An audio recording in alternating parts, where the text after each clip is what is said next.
سعدية محزون، نائبة برلمانية عن التجمع الوطني للأحرار لجهة بني ملال وخنيفرة. اليوم كنتواجدوا في اللقاء اللي كتنظموا الفيدرالية الوطنية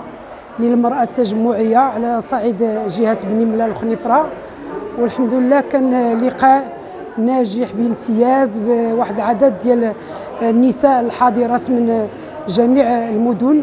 ديال جهة بني ملال وخنيفرة اللي غناو النقاش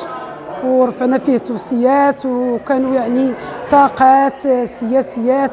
بين انهم فيهم واحد اللي كيحملوا واحد الروح نضاليه لحزب التجمع الوطني للأحرار، واللي ناقشنا فيه القضايا ديال المرأة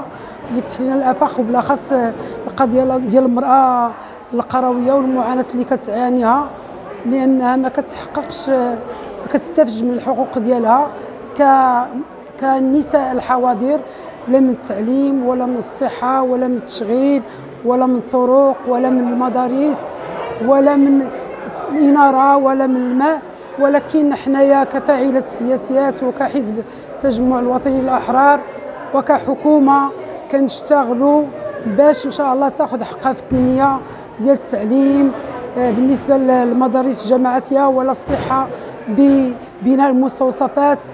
ولا من بناء ديال الطرق، وكذلك التغطيه ديال الشبكه ديال الاتصالات، ولا من فرص ديال الشغل اللي من هذا المنبر كنقول لهم انهم يحطوا اليد في اليد ويكونوا جمعيات وتعاونيات باش يوريو يعني الحرف ديالهم ويبدعوا فيهم اكثر واكثر. والحمد لله حتى الدوله ديالنا كتساعدهم بشتى ديال الطرق، بالاخص المبادره الوطنيه للتنميه البشريه،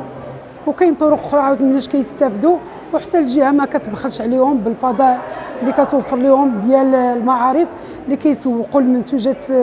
ديالهم. وكان نقاش قوي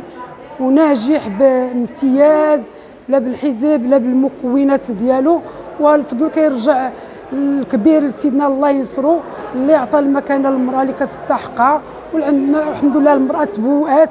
وكتشتغل، يعني كتواجد عندنا في جميع القرارات، وزيرات، برلمانيات، مستشارات في الجهه، مستشارات جماعيات، وكذلك رئيسه الجهه، يعني كاين عندنا كيتواجدوا في جميع المجالس. كنتمنى لهم التوفيق ونتفائلوا بالخير، والله يوفقنا لما فيه الخير لينا والبلاد والعباد، وشكرا.